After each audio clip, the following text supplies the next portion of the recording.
So it's empowering to be able to crawl out of our bunkers and to be able to face a new year and know that we're doing so with a confidence and a hope and a real vision for a better tomorrow. How do we say yes to a better year? I think that there's not much for me to add after hearing such incredible personal anecdotes, personal life stories, personal journeys. They've lifted me up. I have no doubt they've done the same to you. So what I'm going to try and do, yes, I think that's correct. Give them a round of applause.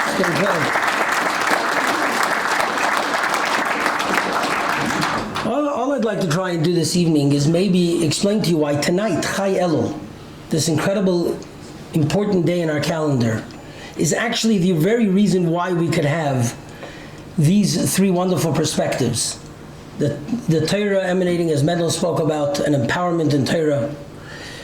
Prayer, as Fegi spoke about, this incredible connection to davening, the feeling that I can daven and I can enjoy it, that I can feel connected to Hashem.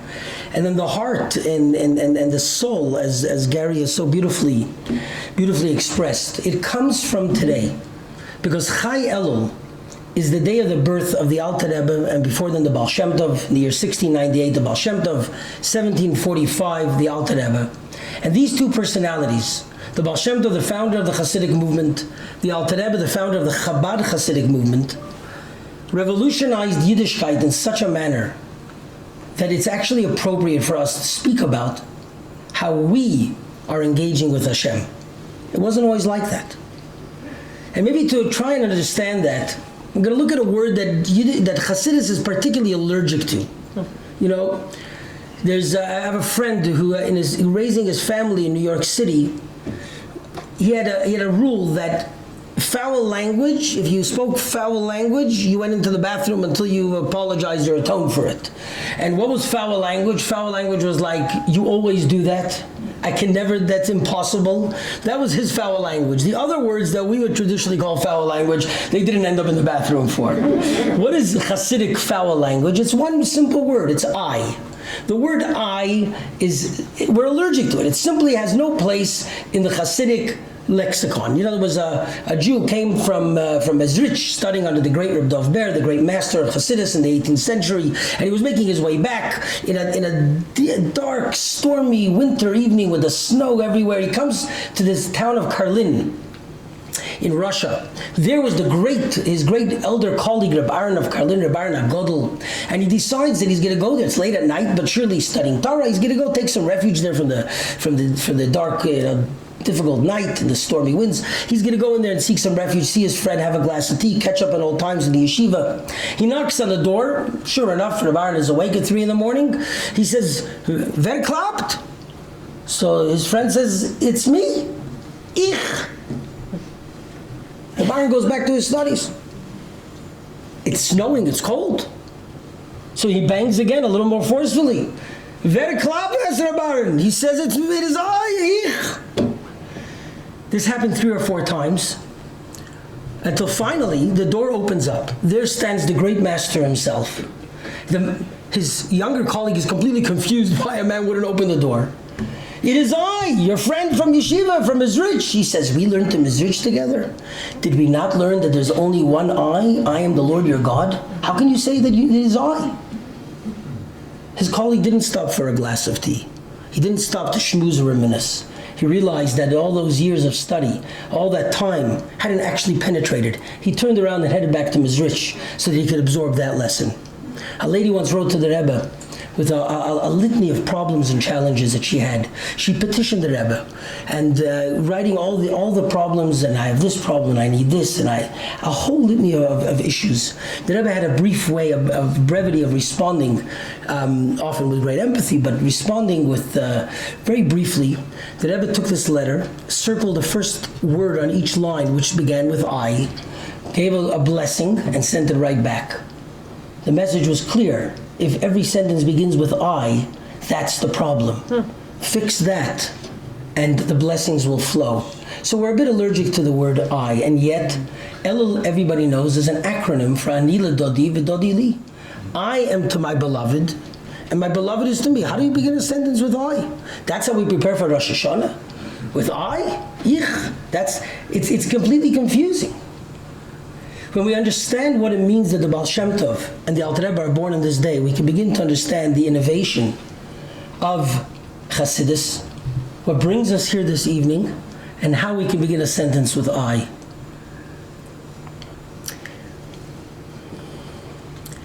The Rebbe once asked, it's printed in a Sikha, the Rebbe asked, why do we make a big deal out of birthdays? I mean, generally, we don't find that birthdays are celebrated. Birthdays are generally celebrated with wild abandon and drunken parties. Where do Jews celebrate birthdays? Historically, it's not so well documented. There are sources in Medrash and so on. Everybody likes to point out that Parah is the only clear mention of a birthday in the Torah, but there's mentions of birthdays and the value of it. But that's what we're going to celebrate, the birthday of the Baal Shem Tov and the Alter Rebbe. Why are we celebrating their birthday? Sure, we should celebrate their life. What exactly did they achieve on their birthday? Nothing. They just came into the world. All they did was start crying. What do you do when you're born? So what is this thing of celebrating specifically the birthday? And it was the Baal Shem Tov who actually innovated this. In his own style, the Baal Shem Tov used to hold a Farbrengen for his birthday. And in the year 1745, he informed the celebrants and the participants that on this day a new neshama was born. And this was the neshama of the Alter Rebbe, born to his parents, Baruch and Rivka, and this was this new soul that was going to illuminate the world with two great lights: the light of the inner aspects of Torah and the light of the external, revealed aspects of Torah. It was a birthday that actually spoke about the birth of this great sage. But what's the big deal of a birthday?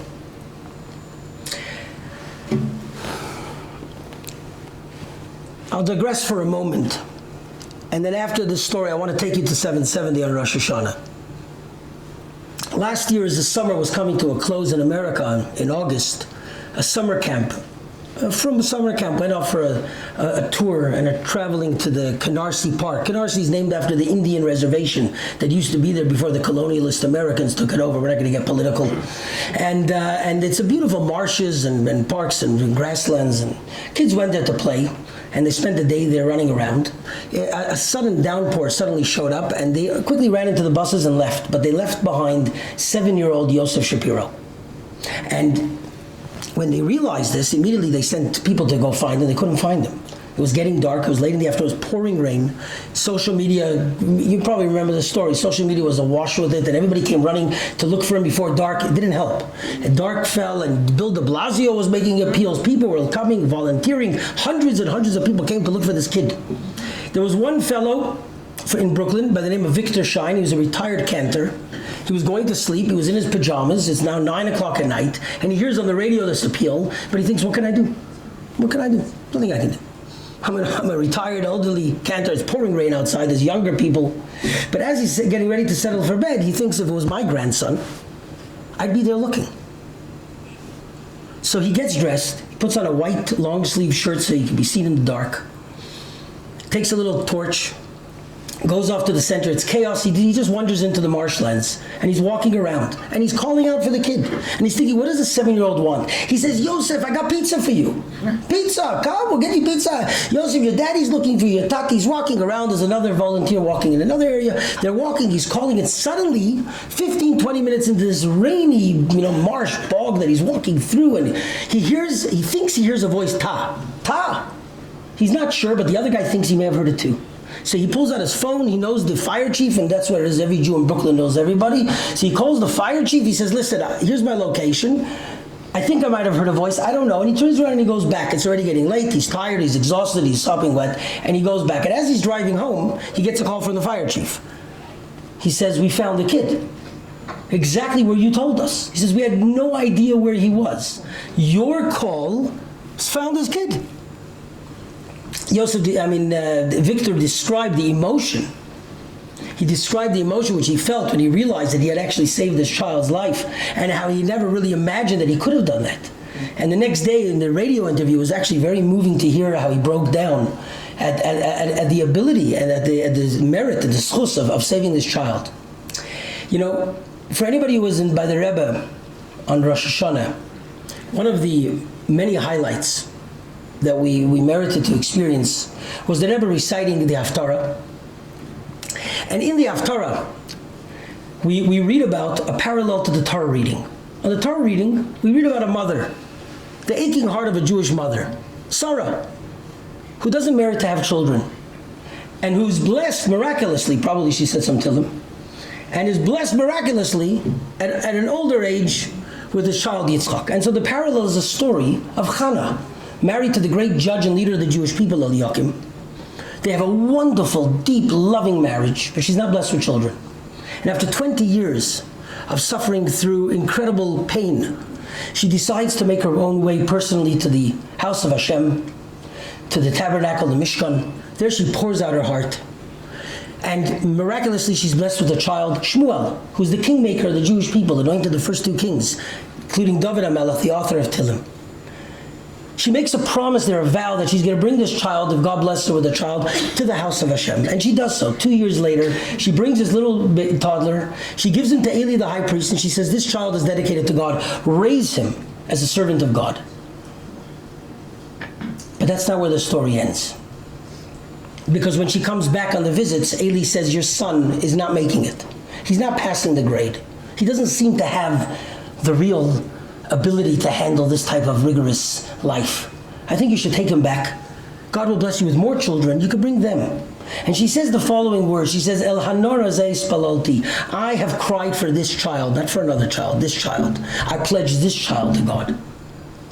And I'm pleading with you to raise this child in the service of Hashem. And the second time around, he's successful. Shmuel starts to hear God speaking. He becomes a prophet, an incredible leader of the Jewish people. Now, when the Rebbe would say those words, El hanor hazeh spalalti, the Rebbe would break down crying. I wasn't there every year, but it was sort of predictable. You knew the Rebbe wasn't going to get through those words without very, very deep emotion. And I was a young teenager, and I thought I understood what the Rebbe was going through, because the Rebbe wasn't blessed with children. His own mother's name was Chana. And that cry for the child must have been very painful. That's what I, thought that's what's going on here. A very personal moment. Many of us wept with the Rebbe. But as I got a bit older and I learned the context of the stories I've shared it with you, I realized it was something much deeper. The Rebbe was crying. The Rebbe who led a renaissance of Yiddishkeit that history has never seen before. Who believed in the infinite power of every single one of us. The Rebbe was crying for those who said, I'm not the one who's going to do it. I can't be the servant of Hashem. I can't be the one to really make things happen. There's somebody else out there who's more worthy, who will do a better job. And the Rebbe was crying, El hanor hazeh spalalti. No. It's you. God has placed his hope in you. You are the hope of the Jewish people. You can't hand that torch over to somebody else. You need to go out there and make a difference. Imagine if a retired cantor had simply done what every one of us would have done and gone to sleep, figuring somebody else would have done it. Who knows how that story would have ended? But he heard a call that he can make a difference, that he must try to make a difference, that he must make whatever effort that he can do, because that is his ability. And in doing so, he brought incredible joy in life to others. El hanor hazeh spalalti was the Rebbe's cry to every one of us, empowering us not to allow ourselves to think that somebody else is more worthy or that somebody else has a better chance of doing the job. We have to stand up. And I think in this title of Say Yes to a Better Year, Rabbi Masinta has coined it, and I believe it's an incredible title, because usually we go into the high holidays. And how are we going into the high holidays? We're going in saying, God, give us a good year. Write us in the book of life. Write us, sit on your throne of mercy. Give us all the things that we need so we can serve you, all the good legitimizations of them. But do it for us. And what are we saying here today? That it's our job and we are empowered to declare that we will embrace a better year. That we can stand up and say that is the message. That is the revolution of the Baal Shem Tov and the Rebbe and the Alter Rebbe. That is the revolution of Chassidus. Because before the Baal Shem Tov introduced the light of Chassidus in the world, what motivated the service of Hashem was God's distance, was God's majesty and greatness and power and awesomeness, and our smallness. Fear, awe, reverence, distance. God is so vast and we are so minuscule. And in that, we were motivated to serve Hashem. And it's an important tool. One of the two wings that allows all our activities to soar. But what the Baal Shem Tov said was, there's another way to do it. There's another emphasis. We are able to love Hashem. We are able to find a pathway in the direction of service of Hashem that is through love, which love is from closeness. And love demands that we are invested in this, that we are loving, that we are coming closer to Hashem, that we are a part of the relationship.